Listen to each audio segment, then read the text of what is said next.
para sa gabi ito lang kasi nasa lyrics si Jano Beats. In reference, di ba? Brazilian mo. Medyo nawala na. Namatay ang isang alamat na industriya. Si Ronaldo Valdez.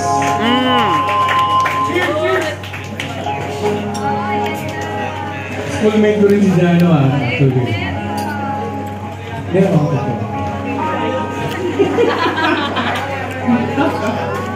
Biglang natawa ng tao. Hindi ito. Anyway, yeah.